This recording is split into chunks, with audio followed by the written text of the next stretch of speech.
Bonjour à tous, bienvenue à notre méditation quotidienne.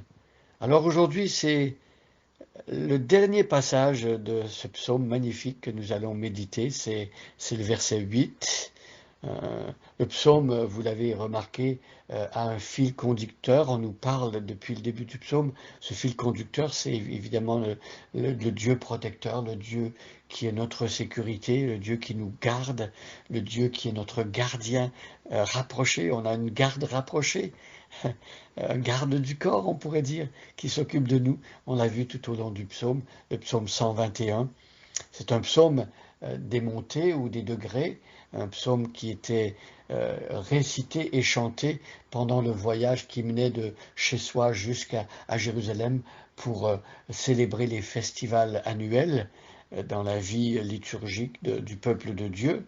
C'est un psaume aussi qu'on répétait à chaque marche. Il y avait un nouveau psaume qu'on répétait jusqu'à ce qu'on arrive aux portes d'entrée du temple de Jérusalem. Et donc je vais lire ce psaume au complet et aujourd'hui nous allons méditer le verset 8. Prenez votre Bible, ouvrez-la et suivez avec moi. Je lis le psaume 121. Cantique des degrés.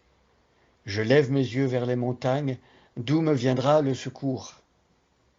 Le secours me vient de l'Éternel qui a fait les cieux et la terre. Il ne permettra point que ton pied chancelle, celui qui te garde ne sommeillera point. Voici, il ne sommeille ni ne dort, celui qui garde Israël. L'Éternel est celui qui te garde. L'Éternel est ton ombre à ta main droite. Pendant le jour, le soleil ne te frappera point, ni la lune pendant la nuit. L'Éternel te gardera de tout mal, il gardera ton âme. L'Éternel gardera ton départ et ton arrivée dès maintenant et à jamais.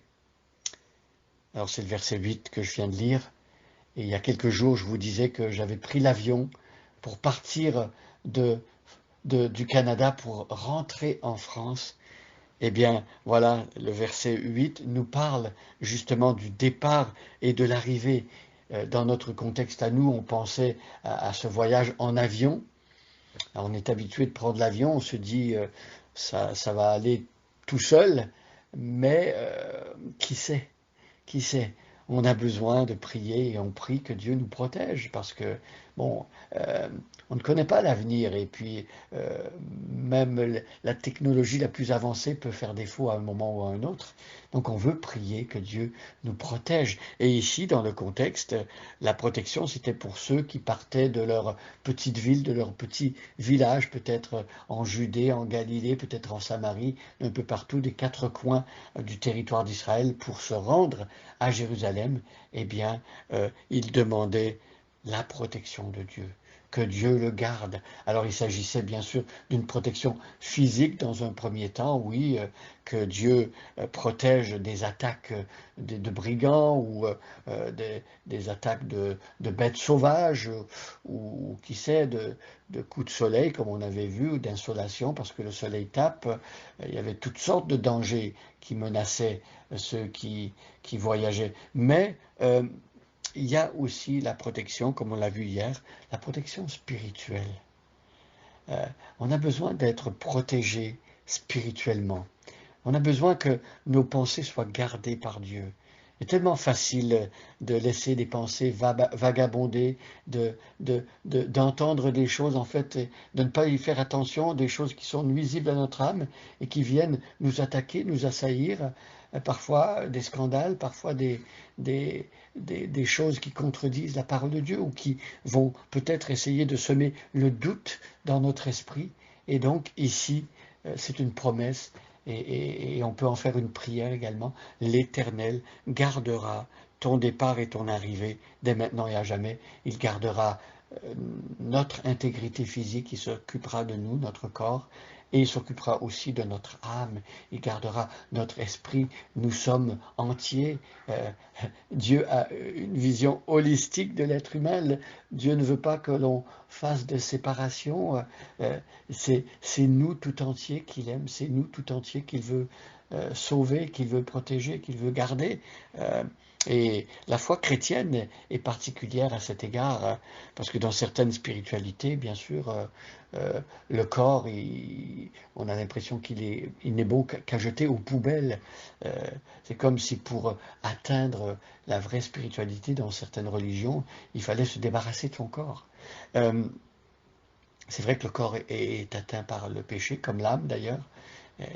L'homme a vécu une chute morale depuis Adam et Ève, et donc Dieu doit changer, transformer tout cela, et c'est par la résurrection de Jésus-Christ qu'il entreprend le changement en chacun d'entre nous. Mais dans la Bible, Dieu valorise le corps également. Dieu nous fait comprendre que lorsque nous serons avec lui dans le royaume éternel de Dieu, à la fin du pèlerinage, lorsque nous serons arrivés dans la maison de l'Éternel, dans l'éternité avec lui, eh bien, il créera de nouveaux cieux, une nouvelle terre où la justice habitera, et là, nous aurons un corps glorifié, un corps ressuscité, comme le corps de Jésus quand il a été ramené de la mort à la vie. C'est ce genre de corps que Dieu prépare pour les croyants, et nous allons régner avec lui. Nous allons être avec lui dans ce lieu qu'on appelle les nouveaux cieux, la nouvelle terre, et là, ce sera une vie magnifique. Mais, alors, pendant notre pèlerinage sur la terre, du départ jusqu'à l'arrivée, ici, le psaume nous rappelle que Dieu se propose de nous garder. Alors, ce n'est pas que Dieu va commencer à s'occuper de nous et nous protéger au début de notre pèlerinage, et puis ensuite, il va passer à autre chose. Ici, on a la certitude que ce que Dieu a commencé, il va le rendre parfait jusqu'à la fin.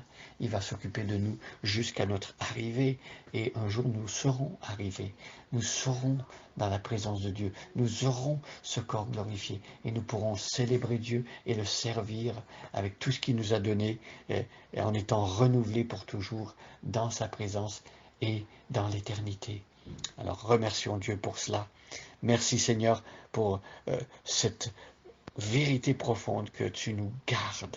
Si tu ne nous gardais pas, s'il y avait un seul instant où tu ne nous gardais pas, nous serions perdus. Et c'est parce que tu es là et que tu nous gardes constamment à tout moment de la journée que nous pouvons être pleins d'assurance et que nous pouvons avancer dans ce pèlerinage qui nous amène vers la maison de l'Éternel avec confiance et certitude, et de voir ta face et d'un jour être dans cette nouvelle Jérusalem et de te célébrer pour toujours. Bonne journée à chacun et à chacune, et soyez bénis.